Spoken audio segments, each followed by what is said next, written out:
요한복음 1장 11절에서 13절 말씀입니다. 요한복음 1장 11절에서 13절 우리 한 목소리로 읽겠습니다. 시작.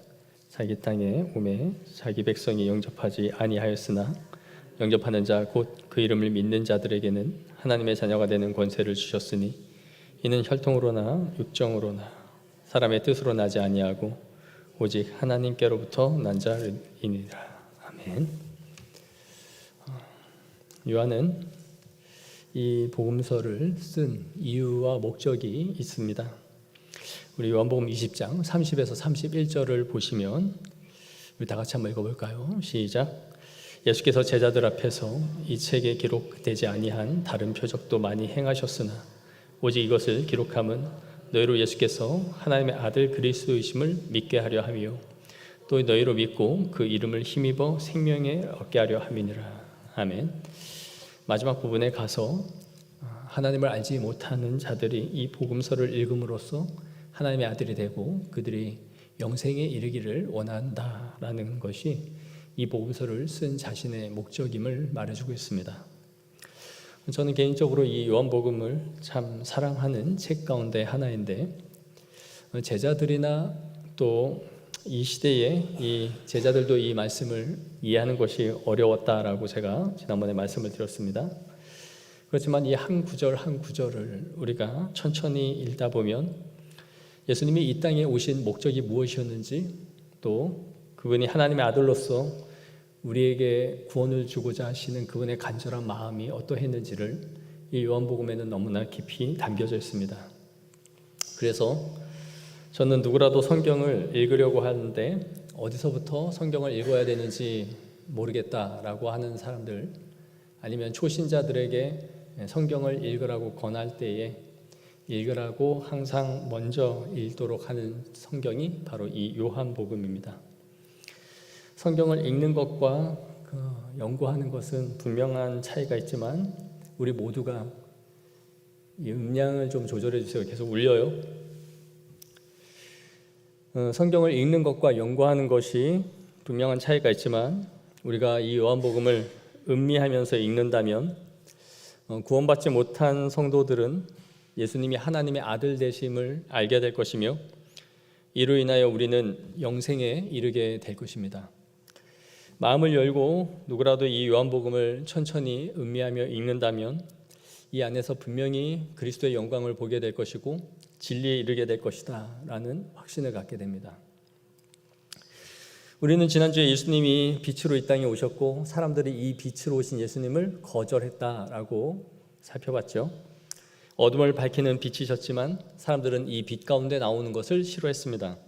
그 이유는 먼저는 그분에 대한 관심이 없었고 둘째는 자신들의 죄가 이 빛 가운데 나오면 드러날까 봐 그것을 거부하여 머물기 싫어했습니다. 세 번째는 자신의 마음이 완악함으로 의도적으로 하나님의 행하시는 능력을 보면서도 그들은 철저하게 예수님을 인정하지 않았습니다. 예수님은 우리에게 세상의 빛이라고 말씀하셨죠. 자신이 빛이다, 참빛임을 말씀하셨고 우리에게 너희가 세상을 비추는 빛이다라고 말씀하셨습니다. 예수님이 빛이신 것처럼 세상에서 우리가 빛으로 살아가는 존재임을 말씀하고 있는 것이죠. 빛이라는 것은 그 빛을 우리에게 만들어내라는 의미가 아닙니다. 우리는 발광체가 아니죠. 반사체입니다. 예수 그리스도의 빛을 받아서 그 빛이 뿜어져 나가는 것이지 너희가 빛을 만들어내라는 것이 아닙니다. 그리스도 안에 머물면 자연스럽게 우리에게는 이 빛이 뿜어져 나가는 것입니다. 캄캄한 암흑 가운데 전구 하나를 여러분이 손으로 감싸지고 그 빛이 새어나가지 않도록 한번 해보셨습니까? 그 손틈 사이로 그 빛이 뿜어져 나갈 수밖에 없다는 것을 우리는 알게 됩니다. 빛이 한 점도 나가지 않도록 두 손으로 감싸는 것은 매우 어렵습니다.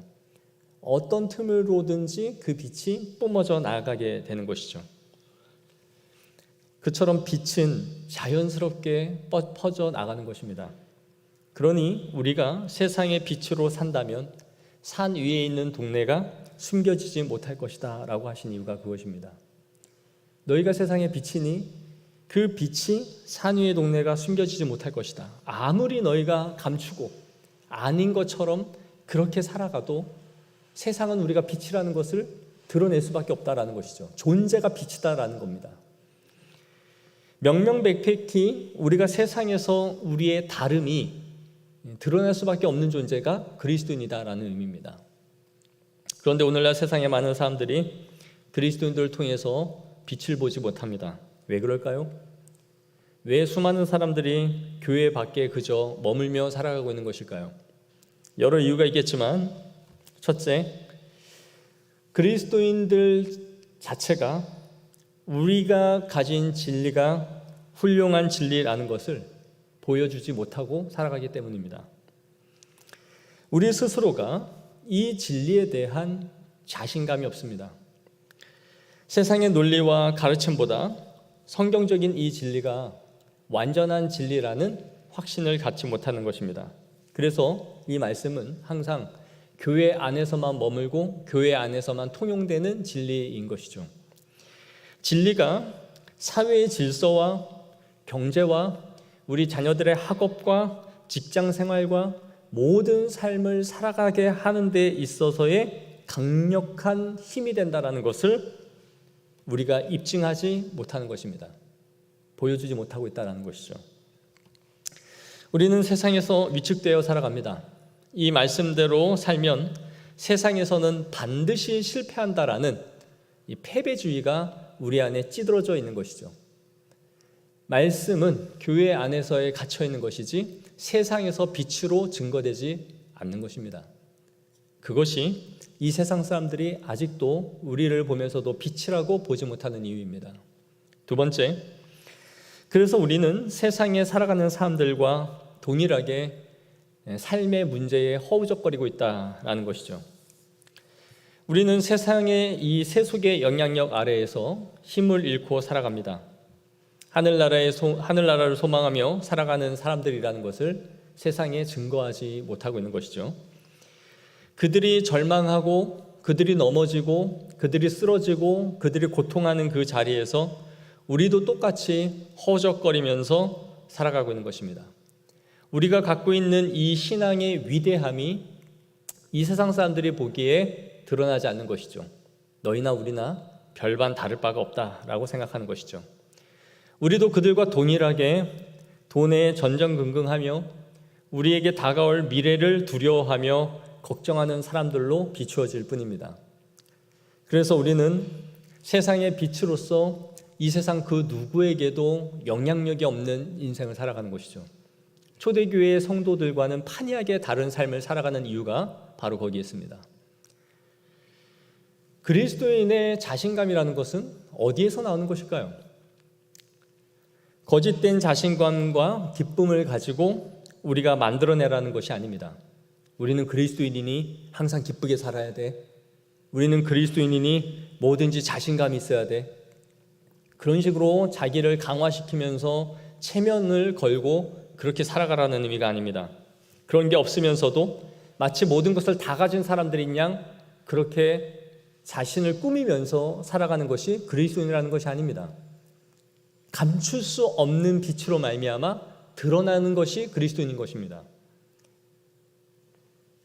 우리는 위장하는 것이 아닙니다. TV에서 웃음치료라는 것을 본 적이 있을 것입니다. 사람들을 쭉 세워놓고 손뼉을 치면서 하하하하하 하하하하하 그러게 웃게 만드는 것이죠.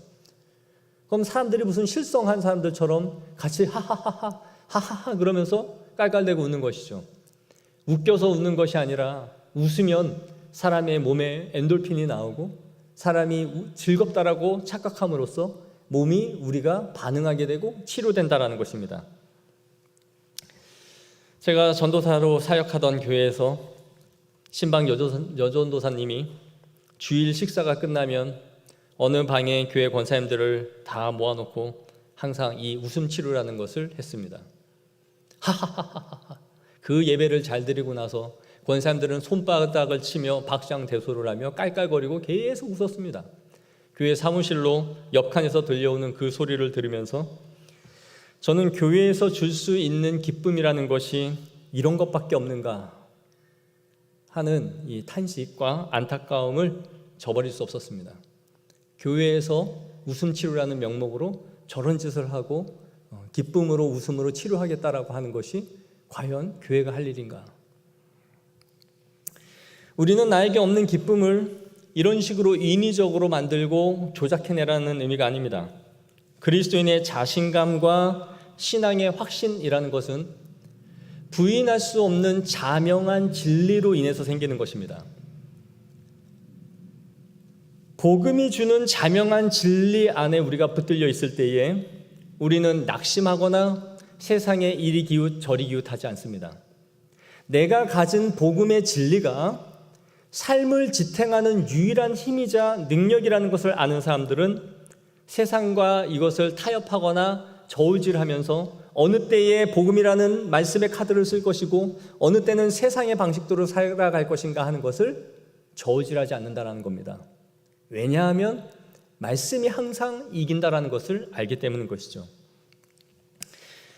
예수님이 이 땅에 오셔서 얼마나 마음을 다하여 우리 한 영혼을 구원하기 위하여 이 요한복음에서 애절하게 우리 한 사람 한 사람을 부르셨는가, 그것을 깊이 아는 것입니다. 그리고 우리를 보호하시는 하나님이 머리털 하나까지 세신 바 되었다라는 것을 믿는 것입니다. 낮의 해와 밤의 달도 우리를 해하지 아니하도록 하나님께서 지키신다라는 것을 아는 것입니다. 우리에게 아픔이나 슬픔이라는 것이 없다라는 의미가 아니라 이러한 것이 우리를 억어하거나 우리를 무너뜨릴 수 없다라는 것을 아는 것입니다. 바로 이러한 성경에서 말씀하고 있는 자명한 진리가 우리를 당당하게 만들며 세상을 두려워하지 않게 만들며 흔들리지 않도록 만들어주는 유일한 힘인 것입니다. 우리가 이 자명한 진리들을 붙잡고 있지 않기 때문에 우리는 세상에서 나약하며 빛이 아니며 그들과 우리가 다를 바가 없고 증거되지 않는 것이죠. 무릇 하나님께로부터 난 자마다 세상을 이기느니라. 세상을 이기는 승리는 이것이니 우리의 믿음이니라. 우리의 믿음이 세상을 이길 힘과 능력이라는 것입니다. 하지만 우리는 구원의 확신이나 성도를 이렇게 보호하시고 이끌어 가신다는 하나님의 구원에 대하여 확신하지 못합니다. 목사님, 저는 하나님이 구원하신다는 것은 믿습니다. 그런데 삶을 지키고 보호한다는 것은 그건 흔들립니다. 죽으면 구원은 받고 천국에 가겠죠. 그런데 삶은 이렇게 모진 풍파와 고통 속에 우리가 노출되어져 있지 않습니까? 무언가 여러분은 착각하고 있습니다. 구원이라는 것은 현세와 내세를 포함하는 것입니다. 너희는 죽으면 다 천국 갈 것이니 이 땅은 너희들의 힘과 능력으로 살아보거라 하는 것이 하나님의 방식이 아닙니다. 하나님의 구원은 이 땅에서와 영원한 죽음까지도 포함하는 것이 하나님의 구원인 것입니다. 당연히 이 땅에 살아가는 모든 성도들을 머리털 하나까지 세신 바 되신 그분께서 지키시고 보호하신다라는 믿음이 없다면 우리는 절대로 믿음으로 이 땅에서 살아갈 수 없는 것입니다. 그러므로 우리가 이 땅에서 흔들리고 쓰러지는 이유는 구원에 대해 확신하지 못하기 때문입니다. 그 이유가 무엇일까요? 그것은 우리의 잘못된 전제에서 출발하기 때문인 것이죠. 신앙의 기초가 잘못되었다는 것입니다. 우리는 너무나 쉽게 구원에 대해서 자기가 잘 안다라고 생각하며 건너뛰려 합니다. 특히 그리스도에 대해서 그렇습니다. 교회 안에서 매번 듣는 것이 예수님이기 때문에 자신이 그리스도에 대해서는 잘한다라고 생각하는 것이죠. 그래서 내가 당연히 그리스도인이다라고 생각하는 것입니다. 교회에서 매번 앉아서 예수 그리스도, 구원, 하나님에 대해서 들었으니 나는 하나님에 대해서, 그리스도에 대해서 너무나 잘 알고 있다라고 생각하는 것이죠. 하지만 이것이 항상 교회 안에서는 문제가 되어 왔습니다. 기독교 가정에서 자라거나 교회라는 울타리를 단 한 번도 벗어나 보지 못한 사람들, 그들은 자신이 구원받았다는 생각으로 일평생을 살아가는 것입니다. 모태신앙으로 자라거나 어릴 때부터 부모 밑에서 교회라는 울타리에서 성장했기 때문에 자신이 당연히 구원받았다라는 심각한 착각을 하며 걸어가는 것이죠.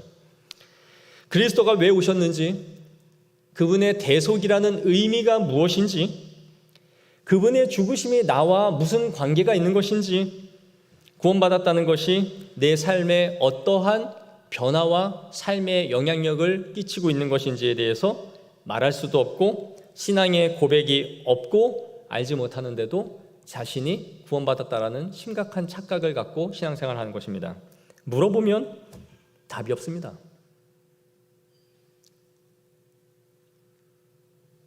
한번 여러분이나 여러분 자신과 여러분의 자녀들에게 물어보십시오. 너는 무엇으로 구원을 받았느냐?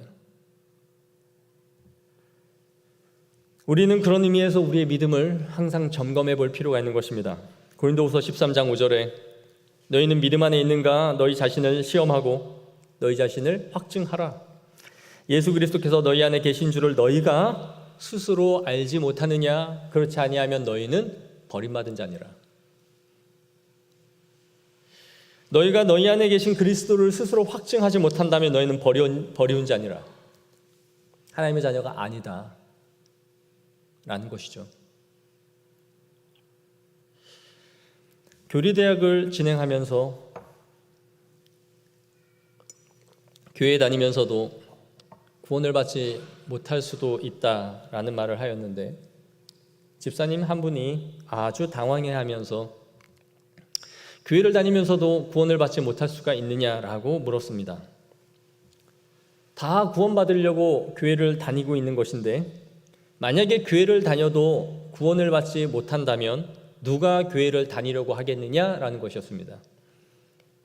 교회 다니려고, 구원받으려고 교회 다니고 있는데 교회 다녀도 구원을 받지 못한다면 누가 교회를 다니려 하겠느냐라는 것이죠. 자기는 이런 얘기를 처음 들었다는 겁니다. 만약에 그게 사실이라면 목사님들은 설교할 때 그 말씀을 해주셨어야 했는데 자신은 여태 그런 얘기를 처음 들었다는 겁니다. 목사님들은 교회 다니면 다 구원을 받은 것처럼 얘기를 했지, 교회에 있으면서도 구원을 받지 못할 수 있다는 얘기를 단 한 번도 들어보지 못했다는 것이죠.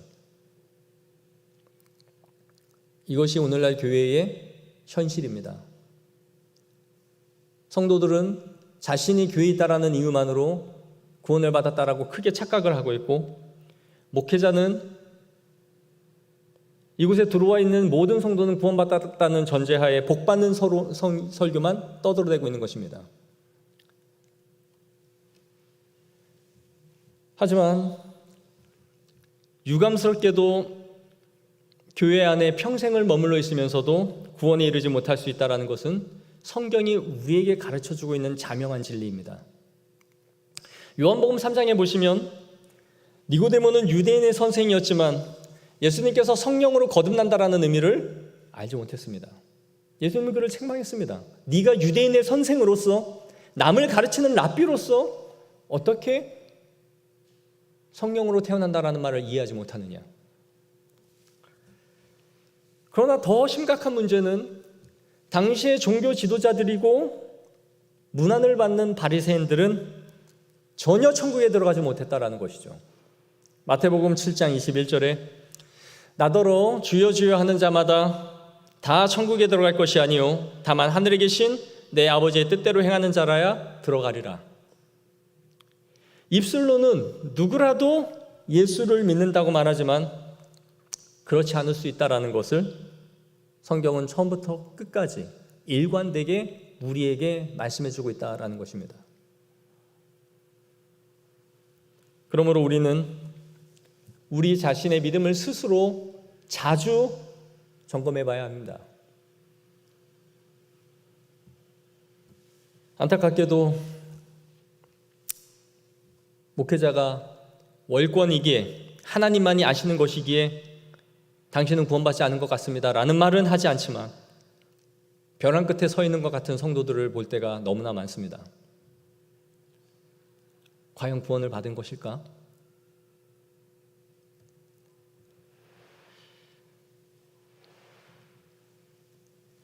내가 그리스도 안에 있는가 하는 것을 시험하고 우리 스스로가 스스로 확증을 하지 않으면 안 되는 것이죠. 때로는 이것이 우리의 마음을 매우 힘들게 할 수 있고 무겁게 만들 수도 있습니다.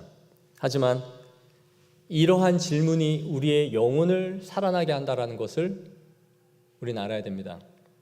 고린도후서 7장 10절에 하나님의 뜻대로 하는 근심은 후회할 것이 없는 구원에 이르게 하는 회개를 이루는 것이요 세상 근심은 사망을 이루는 것이니라. 이러한 근심이 우리의 영혼을 유익하게 만들며 우리의 영혼을 살아나게 만든다는 것입니다. 여러분들은 각자 한 사람 한 사람이 내가 구원을 받은 게 맞는가, 내가 믿고 있는 분이 누구인가 스스로 고민하며 내가 정말 그리스도인인가를 스스로에게 물어보고 있습니까?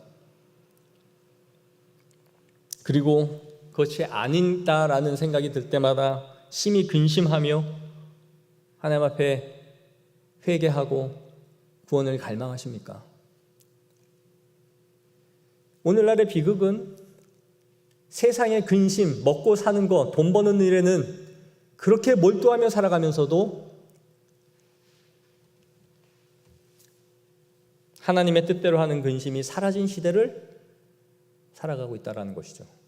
이것이 비극입니다. 우리의 영혼을 살리는 염려와 근심을 태만히 하며 뭐 이걸 당연한 거를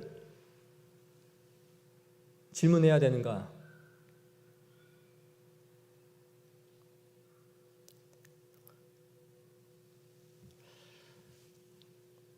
저 개인적으로 목회자가 되려고 초등학교 2학년 때부터 서원을 했지만 저의 끊임없는 갈망은 구원에 이르는 것이었습니다. 구원에 대한 확신을 얻는 것이 매우 어려웠던 것이죠.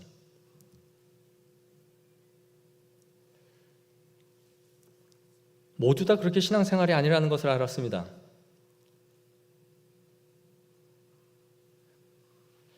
교회를 한 번도 빠진 적도 없고 신앙에서 이탈한 적이 없는 제가 내가 과연 구원을 받은 것이 맞는가를 수도 없이 고민하며 걸어왔는데 목회를 하면서 보니 성도들은 얼빠진 사람들인 양 자신의 구원을 한 번도 고민하지 않는다는 것을 보면서 기가 막히게 놀라운 일들을 보게 됐죠. 저게 사망에 이르는 냄새구나. 죽음으로 가는 송장 썩는 냄새. 그게 뭡니까? 영적인 나병 환자죠. 영적인 한센병입니다. 내 코가 썩고 손의 감각이 무뎌져서 내 손마디가 잘려나갔는데도 불구하고 아픔을 모르는 것이죠. 한센병의 무서움은 이것입니다. 아프면 아프다. 내 손이 불에 타고 있구나. 내 코가 잘리는구나. 아, 뜨거워. 손을 떼야지. 그걸 모르는 상태입니다. 그것이 무서움입니다. 내 몸이 썩어 없어지는데도 불에 타는데도 감각을 상실한 상태. 그런데도 마냥 웃고 즐거운 것을 보면서 소름이 끼칠 때가 있습니다. 여러분을 위하여 기도하는 것은 목회자의 의무이지만 구원으로 이끌어가는 것은 제가 할 수 있는 것이 아닙니다. 여러분들의 영혼이 경성하고 깨어지기 전까지는 구원은 이루어지는 것이 아니죠. 우리는 우리의 믿음의 기초가 어디에 있어야 하는지를 오늘 세 가지로 말씀드릴 것입니다. 첫째, 우리가 구원에 이르기 위해서는 그리스도를 알아야 됩니다. 요한복음 17장 3절 말씀을 다 같이 읽겠습니다. 시작. 영생은 곧 유일하신 참 하나님과 그가 보내신 자 예수 그리스도를 아는 것이니이다. 아멘. 영생이 무엇이냐? 죽어서 죽지 않는 것이 영생이 아니라 예수 그리스도를 아는 것에 있다라고 말하는 것이죠. 이 세상 사람들이 예수를 모릅니까? 예수를 다 압니다. 그러나 그리스도를 알지 못합니다. 예수를 알 뿐이지 그들은 그리스도를 모릅니다. 여기서 안다는 것은 그분을 인정한다는 것이죠. 하나님을 아들로 인정하는 것이며 구세주로 인정하는 것입니다. 우리가 그리스도를 참으로 알고 있다면, 참으로 믿고 있다면 그분에 대한 지식은 우리를 반드시 경이롭게 하며 놀라게 만들 것입니다. 여러분은 하나님의 아들이 사람이 되었다라는 이 진리를 곰곰이 묵상하면서 정말 이 진리는 경이롭다라는 생각을 하면서 하나님을 찬미해 본 적이 있습니까? 하나님의 아들이 육신이 되었다라는 것이 경이롭고 경탄할 만한 찬양이 되고 있느냐라는 것입니다. 수많은 구원의 방식들이 있으셨을 텐데 하나님의 신성을 가지신 삼위 하나님의 한 위격이 직접 이 땅에 강림하여 오시는 방법을 통하여 구원을 계획하셨다라는 것입니다. 이것은 얼마나 미련하고 어이없는 방법입니까? 누가 목수의 아들로 평범하게 태어난 한 여인의 몸에서 태어난 이 사람이 하나님의 아들이라는 것을 믿을 수 있었을까요?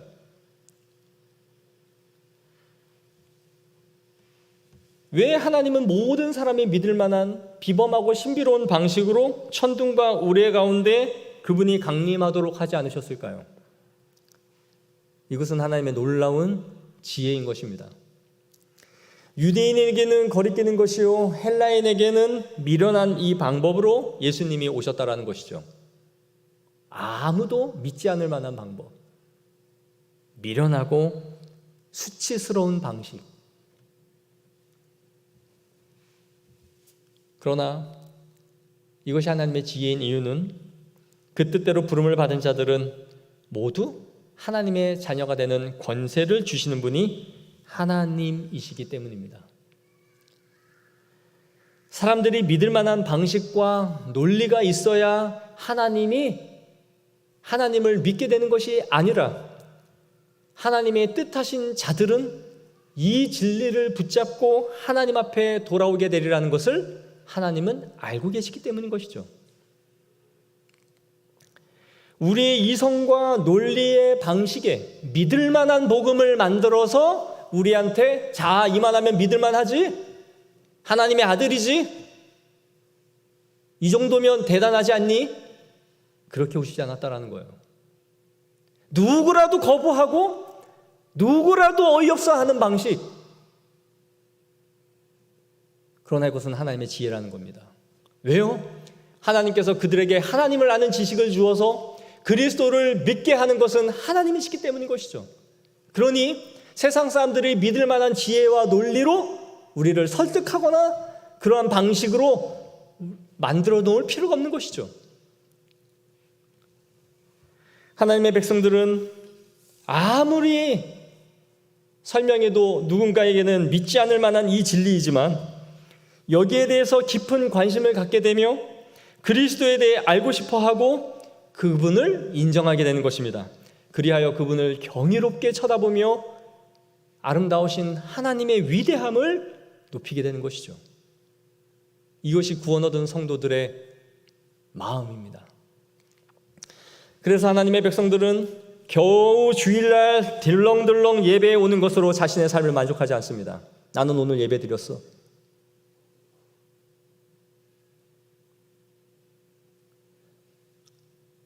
거기 앉아하지 않는다라는 것입니다.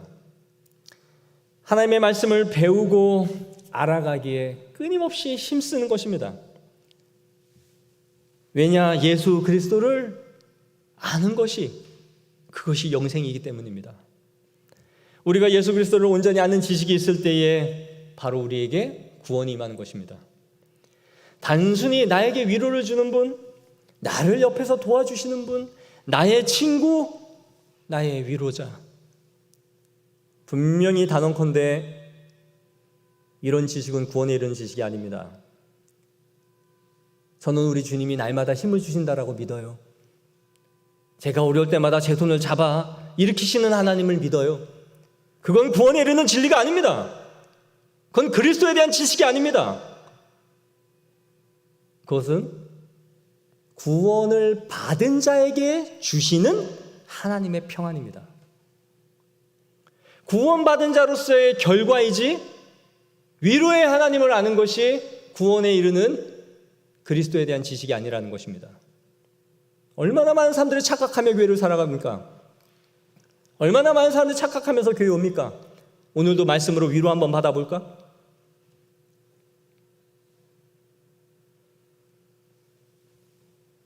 여러분들은 그리스도를 얼마나 알고 있는지 물어야 됩니다. 그리스도에 관하여 알고 있는 겁니까? 그리스도를 믿고 있는 겁니까? 둘째, 12절에 영접하는 자, 곧 그 이름을 믿는 자들에게 하나님의 자녀가 되는 권세를 주신다라는 것입니다. 바로 영접하는 자에게 구원이 임한다라는 것이죠. 얼마나 여러분들이 자주 외우고 알고 있는 말씀입니까? 영접한다는 것은 지적인 것이 아니라 경험적인 것입니다. 즉, 반가움과 환대 가운데 그 대상을 맞이하고 부둥켜 안는다라는 것이죠. 마치 오랫동안 보고 싶었고 내가 찾고 싶었던 그 누군가가 나타났을 때 그 사랑하는 대상을 끌어안고 기쁨으로 맞아들인다라는 것이 영접한다라는 의미인 것입니다. 유명한 연예인이나 스포츠 스타가 내한하여 공항을 입국할 때 보셨습니까? 열렬한 환영 인파들이 공항에서 피켓을 들고 그를 열렬히 환영하는 것을 우린 볼 수 있습니다. 소리를 지르며 사람들의 바리케이트 사이로 손을 내밀어 한번 터치라도 해보면 좋겠다라는 간절한 마음으로 아우성을 치며 손을 내미는 것이죠. 바로 이렇게 그분의 존재 자체를 기뻐하는 것이 영접하는 것입니다. 우리는 자신의 영적인 무능함과 연약함과 죄의 상태를 깨닫게 될 때 우리 주님이 자신의 인생에서 가장 필요한 분이다라는 것을 절실하게 깨닫게 되는 것입니다. 난 주님이 없으면 안 돼요.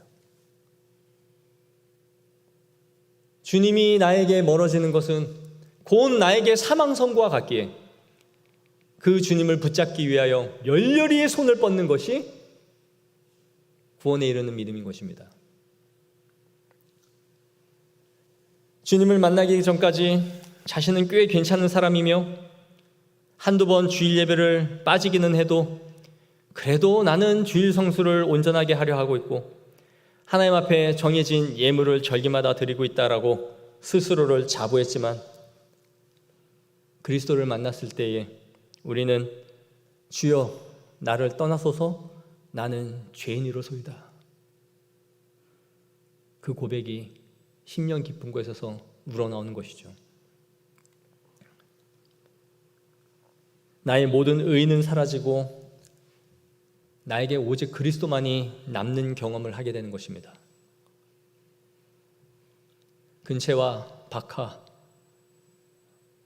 모든 것에 11조로 바리새인들도 하나님 앞에 드렸고 일주일에 몇 번을 정해진 금식을 했으며 율법에 흠이 없이 살아가려고 목숨을 걸고 율법을 지킨 자들이 바리새인이었다라는 걸 기억해야 됩니다.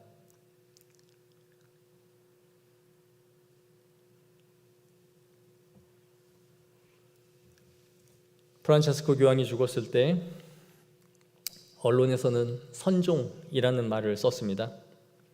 선종이라는 말의 의미를 찾아보니 착하게 살다가 복되게 끝마치다라는 의미였어요. 죽음에 대해서 불교는 열반, 입적이라는 말을 사용하고 기독교에서는 소천이라는 말을 쓰죠. 그런데 가톨릭에서는 선종이라는 말을 사용했습니다. 이것을 우리가 잘 생각해 보면 가톨릭은 철저하게 자신의 선을 통해 의를 획득하고 만들어내는 종교라는 것을 다시 한번 확인하게 되는 것이죠. 그리스도의 은혜로 살다가 은혜로 구원을 받는 것이 아니라 그리스도의 은혜로 부름을 받아 나의 선행을 거기에 공로로 합쳐서 구원에 이르는 종교인 것입니다. 예수 그리스도의 은혜에 나의 공로를 더하여 신과 내가 합작품으로 만들어내는 것이 그들의 구원인 것이죠. 그러나 여러분, 착하게 살아 복되게 삶을 살다 마치는 것이 우리가 아닙니다. 우리는 은혜로 부름을 받고 그분의 은혜와 의에 덧입어 살며 그분의 은혜로 구원에 이르는 것입니다. 우리는 온전히 그리스도를 영접하며 그분의 진리를 붙잡는 것으로 열렬히 그분을 환영하며 받아들이는 것, 그것이 구원입니다. 성도로서의 삶의 의무가 무엇인가? 구원받은 자로서의 삶은 어떻게 드러나는가 하는 것은 오늘 이 시간 말씀드리는 것이 아닙니다. 그러나 우리의 선행이, 우리의 공로가 구원에는 바늘 하나 꽂을 만한 자리도 마련해 주지 않는다라는 것을 말씀해 주고 있는 것이죠. 셋째, 13절에 우리에게 말씀하고 있는 것은 혈통으로나 육적으로나 사람의 뜻으로 나지 아니하고 오직 하나님께로부터 난 자들이 구원에 이른다는 것입니다. 혈통이 뭡니까? 기독교 가정에서 자랐거나 믿는 가정에서 자랐거나 민족적으로 타고난 기질이나 한 민족, 한 가정이 무언가가 우리를 구원으로 이끌어가지 않는다라는 것입니다.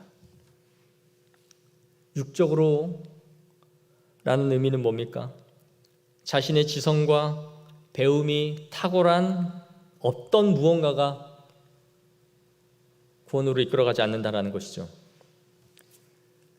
구원에 대한 갈망이나 열망이 있기 때문에 우리가 구원을 받는 것도 아닙니다.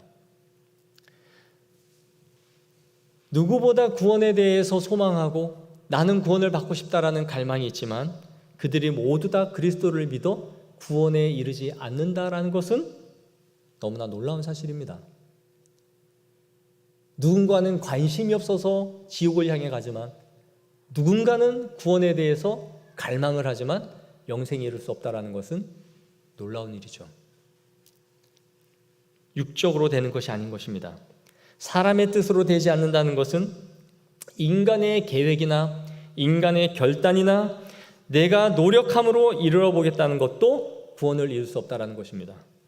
이제부터 내가 예수님 한번 잘 믿어봐야지, 이제부터 교회 잘 가봐야지, 그러한 결단이 우리를 구원으로도 이끌어가지 않는다는 것이죠. 여러분, 이것은 얼마나 절망스러운 일입니까? 도대체 목사님, 구원받으려고 그러면 인간이 할 수 있는 게 뭡니까? 세상의 모든 종교는 구원을 위하여 선행과 우리가 해야 할, 충족시켜야 할 해탈과 열방과 선행을 말해주지만 기독교에는 구원에 이를 수 있는, 인간이 육적으로나 혈통으로나 할 수 있는 것이 아무것도 없다는 겁니다. 결국 인간은 절망할 수밖에 없고 유일하게 손을 내밀어 그분께 뻗을 수밖에 없는 것이 인간입니다.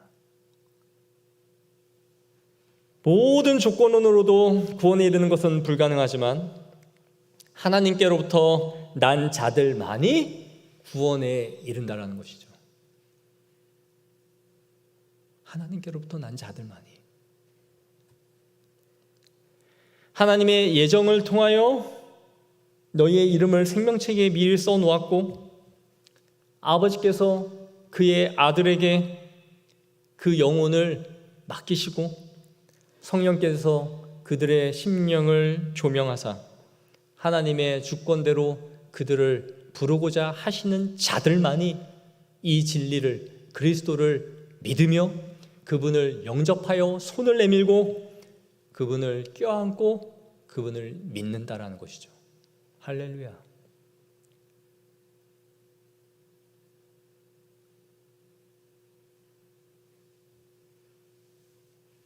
그러므로 내가 믿는 것은 내가 믿는 것이 아닙니다.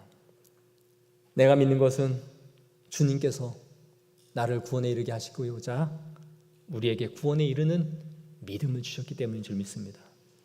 그리하여 구원은 하나님의 영광이요 하나님의 기쁨입니다. 누군가는 이 진리를 알기에 찬양을 부를 때마다 목소리를 높여 하나님을 높이 경외하고 경이롭고 찬미하며, 누군가는 이 진리를 걷어찹니다. 자기가 뭔데 구원을 지 마음대로 주고 말고를 결정해? 자기가 뭔데? 하나님이면 다야? 인간이 노력해서 안 되는 게 어디 있어? 예수 믿으려고 열심히 교회 다니면, 의무를 다하면 구원 받는 거지. 지가 뭔데? 이 교만한 자들이 지옥을 향해 열렬히 달려들어가고 있는 것이죠. 나를 죽여주시옵소서라고요. 우리는 어떤 마음으로 신앙생활을 하고 있습니까?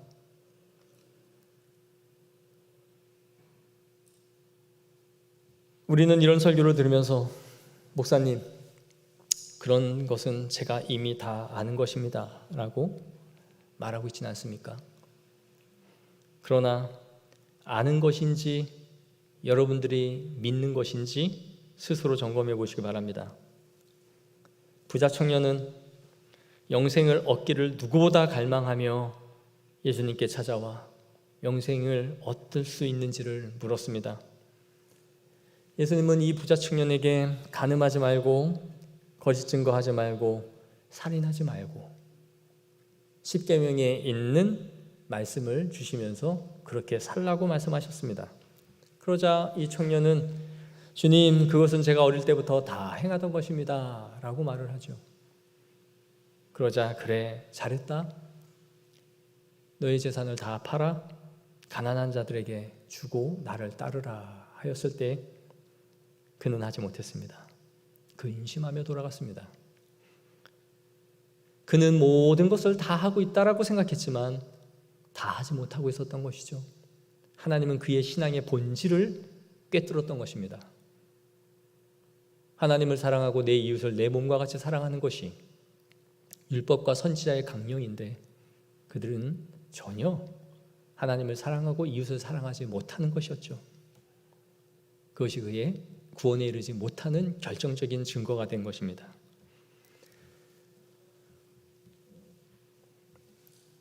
우리는 이런 설교가 익숙하다고 당연하다고 생각할지 모릅니다. 하지만 성도들은 너무나 당연한 것이기에 놓치고 있고 사소하기 때문에 자꾸 건너뜁니다. 그래서 우리의 구원의 문제는 이미 다 해결된 사람들이니 이제 어떻게 살아 복을 받고 이 땅에서 잘 살아볼 것인가 하는 것으로 건너뛰고 넘어가려고 하는 것이죠. 그리고 좀 더 깊고 심오한 진리를 우리에게 말해달라라고 하는 것입니다. 그러나 요한이 이 복음서를 쓴 것처럼 하나님의 아들 예수 그리스도를 증거하여 그들이 영생에 이르고자 하는 것이 이 복음서의 목적이었던 것처럼 우리에게 구원에 이르는 진리가 무엇인지를 우리에게 말씀해 주고 있는 것입니다. 사랑하는 성도 여러분, 신앙의 기초로 다시 점검하십시오. 우리가 그리스도를 제대로 알고 있습니까? 그리스도를 믿는 것입니까? 아는 것입니까? 그리스도에 대해서, 그리스도에 관해서 알고 있는 것입니까? 그분을 기쁨으로 영접하여 모시며 열렬히 그분을 기뻐하고 있습니까? 교회라는 울타리 안에서 종교생활과 봉사라는 나의 종교적 의무라는 그 그림자에 내가 숨어서 신앙생활을 잘하고 있다라고 스스로 착각하고 있는 것은 아닙니까? 또한 우리 안에 그리스도가 완전한 진리로 나를 이끌어가고 있는 것이 맞습니까? 구원이 나의 의지와 노력을 넘어서서 하나님의 절대적인 은총 가운데 부여받는 것임을 우리가 알 때에 우리의 믿음은 하나님 앞에 더 엎드리게 될 것이고 그분의 이 놀라운 계획을 높여 찬미하게 될 것입니다. 기도하겠습니다.